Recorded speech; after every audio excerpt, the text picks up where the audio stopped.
میں شاید 5 سال کا تھا۔ پنجاب میں مونسون کی بارشیں لگی ہوئی تھیں، رات کا وقت تھا اور بجلی بھی نہیں تھی۔ باہر موسلا دھار بارش ہو رہی تھی اور میں گھر کے اندر اپنی امی کے ساتھ تھا۔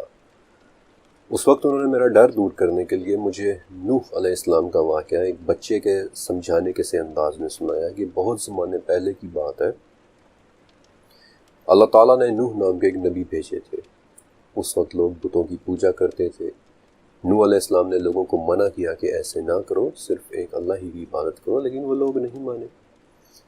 اس پر اللہ تعالیٰ نے نوح کو حکم دیا کہ ایک بڑی سی کشتی بنائیں اور اپنے گھر والوں سمیت تمام جانوروں کو اس کشتی میں رکھ لیں، کیونکہ اب میں ان لوگوں کو سزا دینے والا ہوں۔ جب وہ کشتی بن گئی اور جانور اس میں چڑھ گئے تو آہستہ آہستہ بارش ہونا شروع ہوئی، جو دیکھتے ہی دیکھتے بہت تیز ہو گئی اور اتنی برسی کہ سارا شہر پانی سے بھر گیا، لیکن بارش پھر بھی نہیں رکی، یہاں تک کہ آہستہ آہستہ پوری دنیا بارش، طوفان اور سمندر میں ڈوب گئی۔ لیکن اللہ تعالیٰ نے نوح علیہ السلام اور ان کے گھر والوں کو اور کشتی میں بیٹھے تمام جانوروں کو بچا لیا۔ ایک 5 سال کے بچے کے لیے یہ بڑی فیسینیٹنگ کہانی تھی۔ میں نے یہ سیکھا کہ اللہ تعالیٰ اپنے نیک بندوں کو ضرور بچا لیتے ہیں اور تیز بارشیں اور طوفان انہیں کچھ بھی نہیں کہتے، لیکن اس کے ساتھ ساتھ میرے لیے دنیا کے تمام جانوروں کے ایک ہی کشتی میں سوار ہو جانے والی بات بڑی فیسینیٹنگ تھی، بڑی زبردست تھی۔ لہٰذا میرے دل سے بارش کا ڈر تو نکل گیا، لیکن میں اتنے سارے جانوروں یعنی شیر، چیتا، ہاتھی، چوہا، زرافہ اور جن جن کے نام میں نے 5 سال کی عمر میں سیکھے تھے، ان سب کے بارے میں کشتی میں بیٹھنے کے حوالے سے سوچنے لگ گیا۔ یہ 30 سال پہلے ہونے والا میری اپنی زندگی کا ایک واقعہ ہے، لیکن اپنی ماں کی یاد کی طرح یہ واقعہ بھی کبھی میرے دل سے نہیں نکلا، اور میں اکثر سوچتا کہ ایک کشتی میں اتنے سارے جانور کیسے آ سکتے ہیں۔ جوان ہونے کے بعد کبھی کبھار میں دوستوں کے ساتھ یہ سوال ڈسکس کرتا تو زیادہ تر لوگ ایسی باتوں میں انٹرسٹ نہ ہونے کی وجہ سے ٹال دیتے۔ کچھ کہتے کہ یار سیدھی سی بات ہے، یہ معجزہ تھا، تمہیں اتنا تجسس کیوں ہے؟ کچھ کہہ دیتے کہ فرقان ایسے سوالات نہیں پوچھا کرتے، گناہ ملتا ہے۔ میں خاموش تو ہو جاتا، لیکن آخر قرآن پاک میں نوح علیہ السلام کا ذکر 43 مرتبہ ہے، یعنی کہ تیسرے نمبر پر سب سے زیادہ ہے، تو ہر دفعہ قرآن پاک پڑھنے پر ان کی طرف توجہ جانا ضروری تھا۔ اب ایک سوال تو جانوروں کے متعلق تھا کہ ایک ہی کشتی میں سارے جانور کیسے پورے آ سکتے ہیں، اور دوسرا سوال یہ کہ ہم باقی قوموں کے عذابوں کے بارے میں بھی سنتے ہیں، پڑھتے ہیں کہ ان کی بستی پر عذاب آیا یا ان کے شہر پر عذاب آیا۔ تو پھر سوال یہ کہ نوح علیہ السلام کی مرتبہ پورے کے پورے روئے زمین پر کیوں عذاب آ گیا؟ اس سے پہلے کہ میں ان دونوں سوالوں کے جوابات آپ کے سامنے رکھوں، پہلے آپ حضرت نوح علیہ السلام کے بارے میں جان لیں کہ وہ کون تھے اور وہ کیا کہتے تھے۔ حضرت نوح علیہ السلام حضرت ادریس علیہ السلام کے بیٹے متوشلح اور پھر ان کے بیٹے لامک کے بیٹے تھے۔ نوح علیہ السلام وہ پیغمبر ہیں جن کا نام اولو العزم انبیاء میں شامل ہے، اور ان کے نام پر پوری ایک سورت ہے، سورہ نوح۔ قرآن پاک میں ان کا نام 43 مرتبہ ذکر ہے، اور سورہ اسراء میں اللہ تعالیٰ نے انہیں اپنے بڑے ہی شکر گزار بندے کے طور پر ڈکلیئر کیا ہے۔ سورہ آل عمران کے مطابق اللہ تعالیٰ نے ان کا ذکر آدم اور ابراہیم کے ساتھ کرتے ہوئے بتایا کہ نوح کو تمام جہاں کے لوگوں میں سے چن لیا گیا تھا، اور پھر سورہ صافات میں اللہ تعالیٰ نے ان پر تمام جہانوں میں سلامتی بھی بھیجی ہے۔ سورہ عنکبوت، نوح اپنی قوم کے درمیان 950 سال تک رہے اور انہیں تبلیغ کرتے رہے، لیکن ان کی قوم بھی ڈٹی رہی اور سورہ نوح کے مطابق کہتی رہی کہ اپنے معبودوں کو نہ چھوڑنا، اور نہ ہی ود، سوا، یغوث، یعوق اور نصر کو۔ اور جب ان صدیوں کے سمجھانے کے باوجود بھی وہ لوگ نہ سمجھے تو نوح علیہ السلام نے ایک دعا مانگی جو سورہ نوح میں لکھی ہوئی ہے کہ اے اللہ، میں نے انہیں دن رات تیری طرف بلایا ہے، لیکن میرے بلانے سے یہ اور زیادہ بھاگنے لگے ہیں۔ میں نے جب بھی انہیں بلایا، انہوں نے اپنے کانوں میں انگلیاں دے لی اور اپنے کپڑوں کو اوڑھ لیا۔ میں نے انہیں اونچی آواز میں بھی بلایا اور چپکے چپکے بھی بلایا۔ اور پھر اس طویل دعا میں نوح علیہ السلام اپنی کوششوں کا ذکر کرتے ہیں اور پھر دعا مانگتے ہیں کہ اے میرے پالنے والے، تو روئے زمین پر کسی کافر کو رہنے والا نہ چھوڑ، اور اگر تو چھوڑ دے گا تو یہ تیرے اور لوگوں کو بھی گمراہ کریں گے، اور یہ صرف اور صرف فاجر کفار ہی پیدا کریں گے۔ اور پھر سورہ ہود میں اللہ کی اس وحی کا ذکر ہے کہ جو اس دعا کے نتیجے میں پھر حضرت نوح علیہ السلام کی طرف بھیجی گئی تھی کہ آپ کی قوم میں سے جو ایمان لا چکے سو لا چکے، اب ان کے علاوہ اور کسی نے ایمان نہیں لانا، لہٰذا آپ ہماری وحی سے ہماری آنکھوں کے سامنے ایک کشتی تیار کریں۔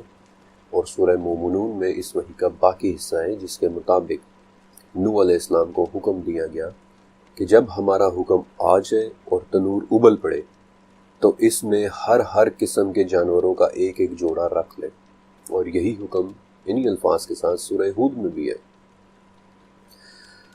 حضرت نوح علیہ السلام کی اس کشتی کی ایگزیکٹ لمبائی اور چوڑائی میں تو تھوڑا سا اختلاف ہے، لیکن ابن عباس رضی اللہ تعالیٰ عنہ کے مطابق وہ کشتی 1200 گز لمبی، 600 گز چوڑی اور 30 گز اونچی تھی، یعنی کہ تقریباً 1 کلومیٹر لمبی اور آدھا کلومیٹر چوڑی، اور اس کی 3 منزلیں تھیں۔ سب سے نچلی منزل میں درندے اور وحشی جانور رہتے تھے، یعنی کہ پریڈیٹرز۔ اس کی درمیانی منزل انسانوں کے لیے تھی اور سب سے اوپر پرندے تھے، اور اس کشتی کی ایک سائڈ پر ایک دروازہ تھا کہ جو ڈھکن کی طرح بند ہو جاتا تھا، اور ابن عباس ہی کے مطابق اس کشتی میں سب سے پہلے پرندے اور پھر جانوروں کو داخل کیا گیا، اور جانوروں میں بھی سب سے آخر میں گدھا داخل ہوا تھا۔ جب وہ کشتی تیار ہو گئی اور سورہ ہود کے مطابق اللہ کا حکم آ پہنچا اور تندور ابلنے لگ گیا، یعنی کہ زمین سے پانی نکلنے لگ گیا، اور نہ صرف یہ پانی زمین سے نکل رہا تھا بلکہ سورہ قمر کے مطابق آسمان کے دروازے بھی ایک زوردار بارش سے کھول دیے گئے تھے۔ بالآخر دونوں پانی مل گئے اور ایک عظیم سیلاب کا آغاز ہوا۔ یہ بارش اس طرح سے برس رہی تھی کہ زمین نے آسمان کو کبھی اس طرح سے برستے ہوئے نہیں دیکھا تھا، اور نہ ہی وہ پھر کبھی برستا دیکھے گی۔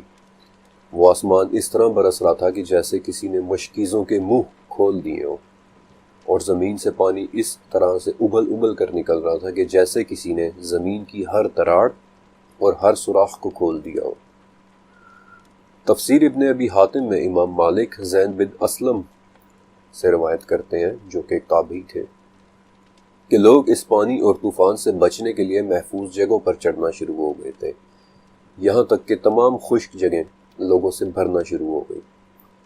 تفسیر ابن جریر میں حضرت عائشہ رضی اللہ تعالیٰ عنہا سے ایک روایت ملتی ہے کہ اس بڑھتے ہوئے پانی کی وجہ سے ایک عورت کو اپنے بچے کے لیے بہت خوف آیا، اور وہ اسے لے کر پہاڑ کی طرف بھاگی، لیکن پانی بھی لگاتار بڑھتا چلا جا رہا تھا اور دھیرے دھیرے اس ماں کی گردن تک پہنچ گیا، لیکن اس نے بھی بےتاب ہو کر اپنے بچے کو دونوں ہاتھوں میں اٹھا کر اپنے سر سے اوپر کر لیا، لیکن پانی بڑھتا رہا اور وہ دونوں اس میں غرق ہو گئے۔ اور حضرت عائشہ رضی اللہ تعالیٰ عنہ کہتی ہیں کہ اگر اس دن کافروں میں سے کسی ایک پر رحم ہونا ہوتا تو اس بچے کی ماں پر رحم ہوتا۔ واللہ عالم۔ نوح علیہ السلام نے ایمان رکھنے والوں کو کہا کہ اس کشتی میں بیٹھ جاؤ، اب اللہ ہی کے نام کے ساتھ اس کا چلنا اور ٹھہرنا ہے۔ سورہ ہود کے مطابق وہ کشتی انہیں لے کر پہاڑوں جیسی موجوں اور لہروں میں جا رہی تھی۔ ابن عباس رضی اللہ تعالیٰ عنہ کے مطابق اس کشتی میں چڑھنے والے لوگ صرف 80 تھے، یہاں تک کہ سورہ ہود کے مطابق نوح کے ایک بیٹے کنعان نے بھی کشتی میں چڑھنے سے انکار کر دیا، اور نوح علیہ السلام نے کنارے پر کھڑے اپنے بیٹے کو پکارا کہ آج اللہ کے حکم سے بچانے والا کوئی نہیں ہے، تو کافر نہ بن۔ لیکن آگے سے اس نے جواب دیا کہ میں تو کسی بڑے پہاڑ پر چڑھ جاؤں گا جو مجھے اس پانی سے بچا لے گا۔ اور ابھی ان دونوں کے درمیان یہ گفتگو ہو ہی رہی تھی کہ قرآن کے الفاظ کے مطابق دونوں کے درمیان ایک بڑی موج، ایک بڑی سی لہر حائل ہو گئی، اور نوح علیہ السلام کا وہ بیٹا ڈوب گیا۔ اور صرف وہ بیٹا ہی نہیں بلکہ سورہ تحریم کے مطابق نوح علیہ السلام کی بیوی نے بھی کشتی میں چڑھنے سے انکار کر دیا تھا، اور وہ بھی پانی میں غرق ہو گئی تھی۔ بالآخر زمین کو حکم دیا گیا کہ تو اپنے پانی کو نگل جا، اور آسمان کو حکم دیا گیا کہ اب تو رک جا، اور نوح علیہ السلام کی وہ کشتی جودی پہاڑ پر جا کر رک گئی۔ نوح علیہ السلام کے اس سیلاب کا ذکر انجیل میں بھی ہے، عراق میں کھدائی کے دوران 4700 سال پرانی تختیوں میں بھی ہے، جسے آج ہم ایپک آف گلگمیش کہتے ہیں۔ بلکہ چوتھے چیپٹر کے اندر میں نے آپ کو ایک ایسی تختی دکھائی تھی جس میں پوری کی پوری ٹیبلٹ پر اس عظیم سیلاب کا واقعہ لکھا ہوا ہے، اور آگے چل کر میں آپ کو پوری دنیا میں سے ایسے ثبوت دکھاؤں گا کہ جہاں آپ کو اس بڑے سیلاب کے ٹریسز ملیں گے۔ لیکن کیا آپ کو بک آف اینوخ یاد ہے، جس کے متعلق میں نے آپ کو پچھلے چیپٹر میں بتایا تھا بک آف اینوخ کے اندر بھی آپ کو اینوخ یعنی ادریس یہ کہتے ہوئے ملیں گے کہ مجھے خدا کے بھیجے ہوئے نے وہ دکھایا ہے جو میری جنریشن کے لیے نہیں ہے بلکہ اس جنریشن کے لیے ہے جو ابھی آنی ہے، یعنی کہ ایک عظیم سیلاب کی پیشن گوئی۔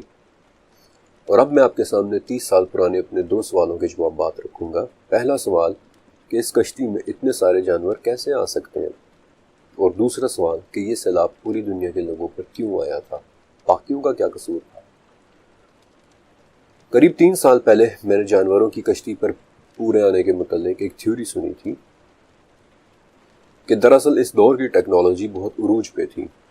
نوح علیہ السلام کے پاس ڈی این اے کا علم تھا، اور اس طرح سے انہوں نے دنیا بھر کے جانوروں کا ڈی این اے سیمپل لے لیا اور اپنی کشتی میں رکھ لیا تاکہ سیلاب کے بعد پھر اسی ڈی این اے سے جانوروں کو دوبارہ سے پیدا کیا جا سکے۔ اب یہ تھیوری تھی تو بڑی دلچسپ، کیونکہ 2008 میں ناروے نے کچھ ایسا ہی کیا تھا۔ انہوں نے ایک بڑا عجیب سا بینک بنایا۔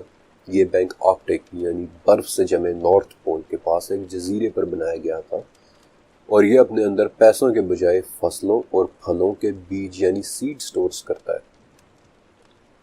اس بینک کا نام سوالبارڈ گلوبل سیڈ والٹ ہے، اور اسے بنانے کے پیچھے آئیڈیا یہ تھا کہ اگر پوری دنیا میں جنگ شروع ہو جاتی ہے، تباہی پھیل جاتی ہے، تو کم سے کم ہماری تمام فصلوں، پھلوں اور پھولوں کے بیج کسی ایک جگہ پر محفوظ ہوں تاکہ لڑائی کے بعد دنیا میں دوبارہ خوراک پیدا کی جا سکے۔ لہٰذا اسی سوچ کے تحت یہ سٹوریج فیسلٹی بنائی گئی، اور اس کا ڈیزائن اتنا انجینئس ہے کہ آج بھی اگر تیسری جنگ عظیم شروع ہو جاتی ہے، تمام انسان مر جاتے ہیں، بجلی ختم ہو جاتی ہے، تب بھی اس عمارت کے اندر پڑے بیج 200 سال تک خراب نہیں ہوں گے۔ اور اس وقت یعنی یہ چیپٹر آپ کو سناتے ہوئے اس والٹ میں 2 کروڑ قسم کے مختلف بیج محفوظ ہیں۔ اب یہ ڈی این اے والی تھیوری تھی تو بڑی دلچسپ، لیکن اسے ماننے میں ایک بہت بڑا مسئلہ تھا کہ اگر اس تھیوری کو مان لیا جائے تو نہ صرف ابن عباس اور زید بن اسلم سے مروی روایتوں کو نظر انداز کرنا پڑتا ہے کہ اس کشتی میں سب سے پہلے پرندے سوار ہوئے اور پھر جانور، اور جانوروں میں بھی سب سے آخر میں گدھا سوار ہوا، بلکہ اس کے ساتھ قرآن پاک کے نیریٹو کو بھی سمجھنا مشکل ہو جاتا ہے، یعنی وہ حکم جو حضرت نوح علیہ السلام کو دیا گیا کہ ہر قسم کے جانوروں میں سے ایک ایک جوڑا رکھ لیں۔ تو پھر کیا اس سوال کا کوئی اور جواب بھی ہو سکتا ہے؟ سورہ نحل کی 13ویں آیت، اور جو کچھ اس نے تمہارے لیے زمین میں پھیلایا ہے اس کے مختلف رنگ ہیں، اور اس میں نصیحت قبول کرنے والوں کے لیے بہت سی نشانیاں ہیں۔ ہم نے یہ آیت کئی مرتبہ پڑھی ہوگی اور یقیناً سبحان اللہ کہہ کر آگے بڑھ گئے ہوں گے کہ ہاں واقعی دیکھو کتنے رنگوں کی چیزیں ہیں، گلاب کو دیکھو سرخ رنگ کا ہے، آسمان کو دیکھو نیلے رنگ کا ہے۔ لیکن کیا کبھی آپ نے اس آیت کے گہرے معنی اس کے ڈیپر میننگ کو سمجھنے کی کوشش کی ہے؟ زمین میں پھیلائے جانے کا کیا مطلب ہے؟ یہ کون سے رنگوں کی بات ہو رہی ہے، اور آخر ان میں کون سی نشانیاں ہیں؟ میں چاہتا ہوں کہ اس آیت کے اندر موجود 2 الفاظ پر آپ تھوڑا سا غور کریں۔ اس آیت میں پھیلا دیے جانے کے لیے زرعہ کا لفظ استعمال ہوا ہے، جس کا لفظی معنی ہے ضرب دینا، ملٹی پلائی کرنا، یا پھر کسی ایک چیز کو ایک سے بڑھا کر زیادہ کر دینا۔ اسی لیے تو اولاد کے لیے بھی اکثر زرعہ ہی سے نکلا ہوا لفظ استعمال ہوتا ہے، ذریت۔ اور اس آیت میں رنگ کے لیے لون کا لفظ، جس کا ایک مطلب تو واقعی رنگ یعنی کلرز ہیں، لیکن اس کا ایک اور مطلب بھی ہے، نو یعنی قسم، ٹائپ یا کائنڈ، یا پھر ایک جیسا مزاج رکھنے والی چیزوں کا گروپ۔ سچ کہوں تو نصیحت قبول کرنے والے اس آیت کے اندر سے ٹیکسونومی کا پورا علم حاصل کر سکتے تھے۔ ٹیکسونومی یعنی تمام جاندار مخلوقات کی کلاسیفیکیشن یا ان کی درجہ بندی کا علم، جس سے جانوروں کو مزاج کے اعتبار سے مختلف اقسام میں تقسیم کر کے چھوٹے سے ایریا میں فٹ کیا جا سکتا تھا۔ اب مجھے اندازہ ہے کہ آپ میں سے زیادہ تر کو بھی میری بات کی سمجھ نہیں آئی، اس لیے دوبارہ ذرا غور سے اس آیت کا مفہوم پڑھیں۔ زمین میں تھوڑے سے بڑھ کر زیادہ ہونے والی چیزوں میں مختلف انواع ہیں، اقسام ہیں، مزاج ہے، اور اس میں سیکھنے والوں کے لیے بہت سی نشانیاں۔ اگر آپ کو اس عربی لفظ لون کا دوسرا معنی مزاج اور اقسام کے ہونے میں شک ہے تو کوئی بات نہیں، سورہ فاطر کی 28ویں آیت میں بھی یہی لفظ انہی معنوں میں استعمال ہوا ہے، سورہ فاطر۔ اسی طرح انسانوں، جانداروں اور مویشیوں کے بھی مختلف رنگ یعنی مزاج یا اقسام ہے۔ اور اللہ سے ڈرتے اسی رنگ والے ہیں کہ جو علم رکھتے ہوں۔ اگر ابھی بھی آپ کو شک ہے تو چلے میں ایک پریکٹیکل اگزامپل دے دیتا ہوں۔ آپ میں سے جس نے خلیج کی ریاستیں وزٹ کر رکھی ہیں وہ یہ بات اچھی طرح سے جانتے ہیں کہ عرب لوگ ایک دوسرے کو شلونک کہہ کر بھی حال چال پوچھتے ہیں۔ اب ٹیکنیکلی شلونک کا مطلب تو یہ ہونا چاہیے تھا کہ تمہارا رنگ کیسا ہے، لیکن اس کا مطلب ویسا ہی ہے کہ جیسے ہم اردو میں ایک دوسرے کو کہتے ہیں کہ تمہارے مزاج کیسے ہیں۔ اور اب یہاں سے اس چیپٹر کا دلچسپ حصہ شروع ہونے والا ہے، لہٰذا دھیان سے سنتے جائیے۔ سورہ ہود اور سورہ مومنون میں نوح علیہ السلام کو ایک جیسے الفاظ کے ساتھ ایک ہی حکم ملا ہے کہ تمام جانداروں کی زوج میں سے ایک ایک جوڑے کو کشتی میں سوار کر لیں اور اپنے گھر والوں کو بھی۔ اس لفظ زوج کے متعلق تو میں آپ کو تھوڑا آگے چل کر بتاؤں گا، لیکن اس سے پہلے ایک بڑا سوال کہ دنیا بھر کے جانداروں میں سے ایک ایک جوڑا کیسے سلیکٹ کریں۔ اس وقت زمین پر رہنے، پانی میں تیرنے اور ہوا میں اڑنے والے جانداروں کو ملا کر 87 لاکھ اقسام یا اسپیشیز موجود ہیں، اور یہ میں آپ کو ان کی آبادی نہیں بتا رہا بلکہ ان کی اقسام بتا رہا ہوں۔ یعنی ان میں سے چیتا ایک اسپیشیز ہے، شارک ایک اسپیشیز ہے، اور انسان ایک اسپیشیز ہے۔ اور اس حساب سے نوح علیہ السلام کو 2.25 کروڑ جانداروں کو کشتی پر لانا چاہیے تھا، کہ جو 1/2 کلومیٹر کی کشتی پر ٹیکنیکلی ناممکن تھا۔ لیکن آپ کو ڈیڈ سی اسکرولز یاد ہے؟ ڈیڈ سی اسکرولز میں سے ایک بڑا دلچسپ فریگمنٹ ہے 4Q-534۔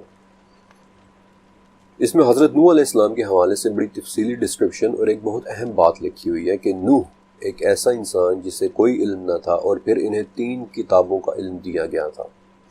انہیں حکمت اور سمجھ سکھائی گئی تھی۔ لوگ ان کے مخالف ہوئے، لیکن انہیں جانداروں کی سمجھ دے دی گئی، انہیں جانداروں کے ڈیزائن کی سمجھ دے دی گئی، اور وہ خدا کا چنا ہوا انسان ہے اور اس کا طریقہ بھی آگے رہے گا۔ ایک ایسا انسان جسے کوئی علم نہ تھا، اور پھر انہیں 3 کتابوں کا علم دیا گیا، انہیں حکمت اور سمجھ سکھائی گئی، لوگ ان کے مخالف ہوئے، انہیں جانداروں کی سمجھ دے دی گئی، انہیں جانداروں کے ڈیزائن کی سمجھ دی گئی، اور وہ خدا کا چنا ہوا انسان ہے اور اس کا طریقہ آگے بھی رہے گا۔ آپ اس فریگمنٹ کی تحریر کو سمجھ رہے ہیں؟ نوح علیہ السلام کو جانداروں کی سمجھ دی گئی تھی، انہیں تمام جانداروں کے ڈیزائن کی سمجھ دی گئی تھی، ان کی سپیشیز کی، ان کی اقسام کی، ان کے مزاج کی سمجھ دی گئی تھی۔ اللہ نے انہیں چن لیا تھا، اور یہ بات تو میں آپ کو سورہ آل عمران کے ریفرنس سے بھی دکھا چکا ہوں۔ اور اس فریگمنٹ کے آخری الفاظ کہ ان کا طریقہ آگے بھی رہے گا، سورہ صافات میں بھی نوح علیہ السلام پر کی گئی ایک عنایت کا ذکر اسی طرح سے کہ ہم نے آنے والوں میں ان کا طریقہ باقی رکھا۔ بے شک نوح علیہ السلام کو اللہ تعالیٰ نے جانداروں اور جانوروں کے ڈیزائن کی سمجھ دے دی تھی۔ اب ان 87 لاکھ سپیشیز میں سے مرین لائف یعنی سمندری جانوروں کو تو نکال دیں، یا جانداروں کو نکال دیں، کیونکہ وہ پانی میں رہ سکتے ہیں، انہیں کشتی کی کوئی ضرورت نہیں ہے۔ اور اس طرح مخلوقات کا ایک بہت بڑا حصہ تو ویسے ہی نکل گیا، کیونکہ سمندروں کے اندر ابھی تک ہم نے چھوٹے سے پلانکٹن سے لے کر دنیا کے سب سے بڑے جانور یعنی بلو ویل تک کی 2 لاکھ سپیشیز دریافت کر لی ہیں، اور ایک اندازے کے مطابق 20 لاکھ سپیشیز کا دریافت ہونا بھی باقی ہے۔ لہٰذا ان 87 لاکھ میں سے جانوروں کا ایک بہت بڑا حصہ ویسے ہی کم ہو جاتا ہے۔ اگر آپ نے کبھی سمندروں کے اندر کورل ریف کی فوٹیجز دیکھی ہوں تو اس میں سب کچھ زندہ سپیشیز ہوتی ہے، یہاں تک کہ جنہیں آپ پودے اور پتھر سمجھ رہے ہوتے ہیں وہ بھی زندہ ہوتے ہیں، اور انہیں کورلز کہتے ہیں۔ دوسری چیز حشرات الارض یعنی کہ کیڑے مکوڑے، کیا انہیں بھی کشتی پر رکھنا تھا؟ ٹیکنیکلی کیڑے سانس نہیں لیتے، ان کے پھیپھڑے نہیں ہوتے، بلکہ ان کے جسم ماحول سے ڈائریکٹلی آکسیجن جذب کرتے ہیں، اور اسی لیے تو کیڑے مکوڑے مٹی، پانی اور کیچڑ کے اندر بھی زندہ رہ لیتے ہیں، انہیں ہوا کی ضرورت نہیں ہوتی ہے۔ اور اس وقت 87 لاکھ سپیشیز میں سے 60 لاکھ سپیشیز تو صرف اور صرف ان کیڑے مکوڑوں ہی کی ہیں، لہٰذا ایک اور بہت بڑا بوجھ اتر جاتا ہے۔ لیکن اگر مان بھی لیا جائے کہ ان کیڑے مکوڑوں کو بھی کشتی کے اندر رکھنا تھا، تو 1 کلومیٹر بائی 1/2 کلومیٹر کی کشتی میں کیڑوں کے سائز کے جانداروں کا آنا بہت زیادہ جگہ نہیں لیتا تھا۔ اور اب ہمارا اہم سوال کہ جانور کشتی میں کیسے پورے آئے، اور ان 2 آیات میں ملی ہدایات کو آپ اپنے ذہن میں رکھیں کہ تمام مخلوقات کی انواع ہیں، مزاج ہیں، سپیشیز ہیں، اور حکم یہ ہے کہ ان میں سے ہر ایک کی زوج کو لینا ہے۔ اور اب اس پوائنٹ سے آگے میں آپ کو ٹیکسونومی کے علم کے متعلق کچھ بتانا چاہتا ہوں۔ بائیولوجی میں اس دنیا کی تمام سپیشیز کو مختلف کیٹیگریز میں رکھا جاتا ہے، اسے جانداروں کی رینکنگ کرنا کہتے ہیں اور اس علم کا نام ٹیکسونومی ہے۔ ٹیکسونومی کا لفظ یونانی لفظ ٹیکسس سے نکلا ہے، جس کا مطلب ہے چیزوں کو رینک کرنا یا پھر ارینج کرنا۔ تو جب جانداروں کو ان کے ڈیزائن اور مزاج کے اعتبار سے رینک یا ارینج کرنا ہو تو کچھ اس طرح سے اسٹڈی کی جاتی ہے کہ سب سے پہلا رینک لائف کا ہے، یعنی سب سے پہلے تو یہ دیکھا جاتا ہے کہ کسی چیز میں زندگی ہے بھی یا نہیں، اور اگر اس میں زندگی ہے تو وہ ایک جاندار ہے اور اس پر ٹیکسونومی کا علم لاگو ہوگا، اب چاہے وہ جاندار دیکھنے میں کیسا ہی کیوں نہ ہو۔ دوسرا رینک ہے ڈومین، یعنی کہ وہ جاندار ایک خلیے والا ہے یا اس کے جسم میں ایک سے زیادہ خلیے ہیں۔ اب ایک خلیے والے جاندار تو مثلا بیکٹیریاز وغیرہ ہوتے ہیں، لیکن میں اور آپ زیادہ تر ایک سے زیادہ خلیے والے جانداروں سے واقف ہیں، کیونکہ روزمرہ زندگی میں ہمیں وہی نظر آتے ہیں، بلکہ ہم خود بھی ایک سے زیادہ خلیوں والے جاندار ہیں۔ تیسرا رینک ہے کنگڈم، یعنی کہ وہ جاندار جانور ہے، پودا ہے، فنگس ہے، اور ہم سب ہی جانوروں اور پودوں اور درختوں جیسے جانداروں سے واقف ہیں۔ چوتھا رینک ہے فائلا، یعنی کہ اس جاندار کا باڈی پلان کیسا ہے، اس جاندار میں ریڑھ کی ہڈی ہے یا نہیں، یا پھر وہ جیلی فش کی طرح اس کے جسم سے ریڑھ کی ہڈی غائب ہے۔ ریڑھ کی ہڈی کے بغیر کے جاندار زیادہ تر سمندروں میں رہتے ہیں، جبکہ ریڑھ کی ہڈی والے جاندار آپ کو اپنے ارد گرد ہر طرف نظر آئیں گے، فار ایگزامپل بلی، شیر، ریچھ، طوطے، میں، آپ، انسان خود بھی۔ پانچواں رینک ہے کلاس، یعنی کہ وہ جاندار زمین پر رہتا ہے یا ہوا میں اڑنے والا ہے، اپنے بچوں کو دودھ پلاتا ہے یا انڈے دینے والا ہے۔ اور اس رینک کی ایک بہت مشہور کلاس میملز ہے۔ ہم انسان بھی میملز ہیں اور جانداروں کی اسی کلاس سے تعلق رکھتے ہیں، یعنی اپنے بچوں کو دودھ پلانے والے جاندار۔ چھٹا رینک ہے آرڈر، یعنی کہ وہ جانور سبزی کھانے والے اونٹ، بکری، گائے یا زرافے کی طرح کھروں والا ہے، یا پھر گوشت خور اور پنجوں والے شیر یا ریچھ کی طرح ہے۔ اس وقت جانداروں میں 26 مختلف اقسام کے آرڈرز ہیں۔ ساتواں رینک ہے فیملی، یعنی کہ زوج، اور اسی رینک کو آپ نے ذہن میں رکھنا ہے۔ زوج یا فیملی میں وہ تمام جاندار آتے ہیں جو ایک جیسے فیچرز رکھتے ہوں، مثلا کتا، بھیڑیا، لومڑی، گیدڑ، یہ سب جانور معمولی فرق کے ساتھ تقریباً ایک ہی جیسی خصلت رکھتے ہیں، اور اسی لیے یہ چاروں جانور ایک ہی فیملی سے تعلق بھی رکھتے ہیں، کینیڈائے فیملی۔ اور یہ الفاظ شاید آپ نے کبھی نیشنل جیوگرافک پر سنے بھی ہوں گے، اور یہی وہ رینک ہے جو ہمیں کشتی پر موجود جانوروں کو سمجھنے میں مدد دے گا۔ آٹھواں رینک ہے جینس، یعنی کہ وہ تمام جانور جو ایک دوسرے سے بہت ہی قریبی تعلق رکھتے ہیں، مثلا ٹائیگر، پہاڑی چیتا، برفانی چیتا وغیرہ۔ یہ تینوں ایک ہی جینس یعنی پینتھیرا سے تعلق رکھتے ہیں، اور مجھے پورا یقین ہے کہ یہ لفظ جینس آپ نے اسکول میں پڑھ رکھا ہوگا۔ اور بالکل آخری رینک ہے اسپیشیز، یعنی کسی خاص قسم کی خصوصیت رکھنے والے ایک قسم کے جانور، مثلا کتا ایک سپیشیز ہے، برفانی ریچھ ایک سپیشیز ہے، گھوڑا ایک سپیشیز ہے۔ اور اس لفظ کے متعلق تو مجھے پورا یقین ہے کہ آپ سبھی اس لفظ سپیشیز سے واقف ہوں گے۔ اب جانوروں کی ان تمام رینکنگز کو غور سے دیکھیں۔ نوح علیہ السلام کو کشتی پر چڑھانے کے لیے جاندار چاہیے۔ ان جانداروں میں سے کورل ریف جیسی سمندری حیات اور کیڑے مکوڑے تو ویسے ہی باہر ہو گئے ہیں۔ اب باقی بچے اینیمل کنگڈم کے جانور، تو ان میں سے بھی صرف ریڑھ کی ہڈی اور سانس لینے والے جانور چاہیے۔ لیکن ان جانوروں میں سے بھی کمی ہو سکتی ہے، کیونکہ ان میں سے بھی آدھے جانوروں کی کلاس پائسیس ہے، یعنی کہ مچھلیاں۔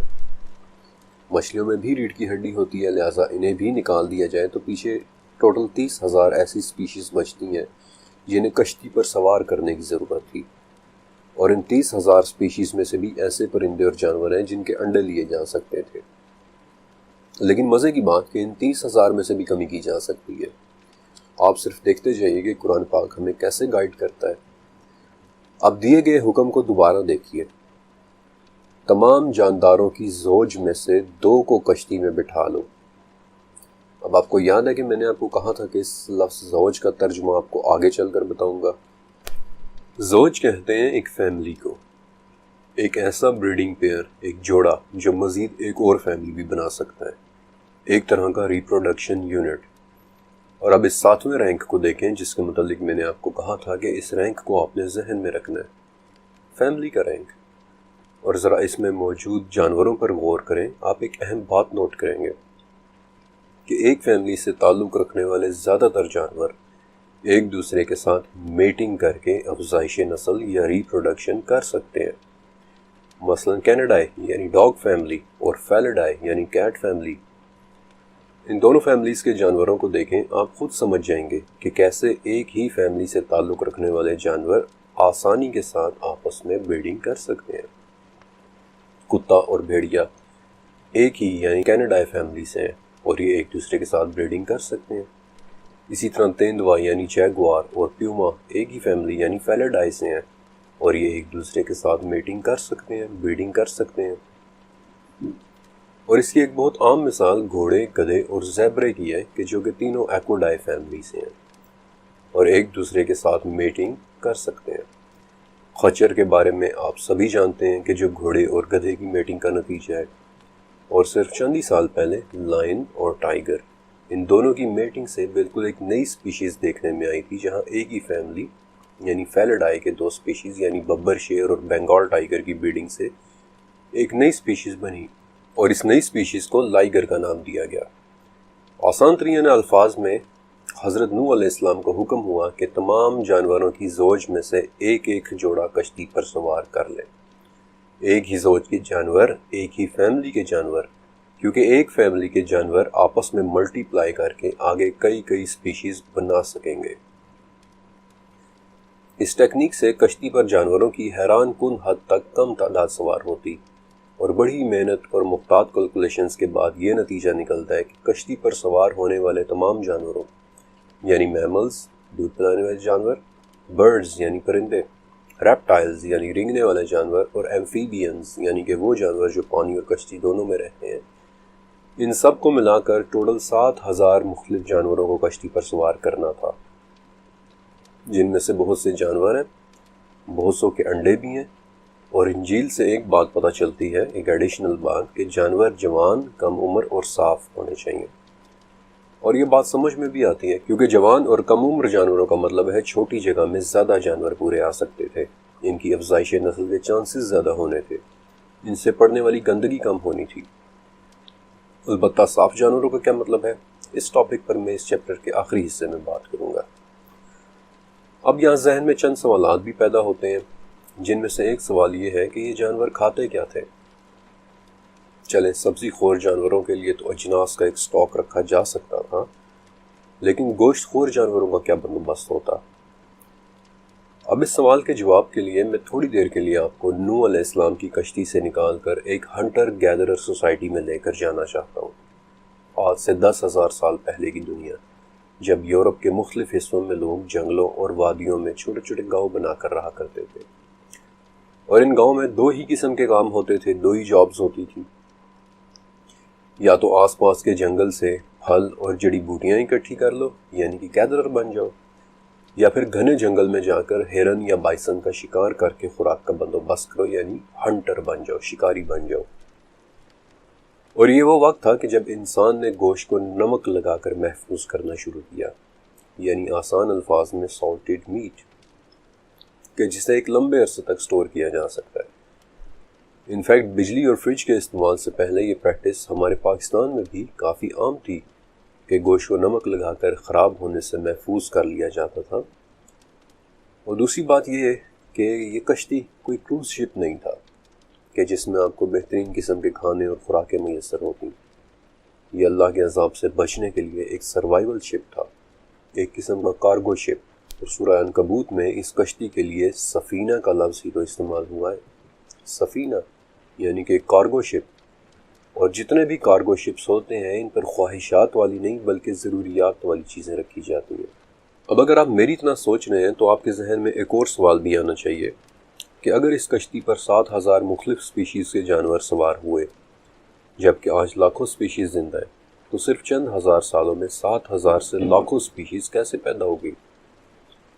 چلے میں آپ کا دماغ تھوڑا سا اور چکرا دیتا ہوں کہ آج جتنی بھی سپیشیز زندہ ہیں ان میں سے بہت ساری سپیشیز تو اس کشتی پر تھی ہی نہیں۔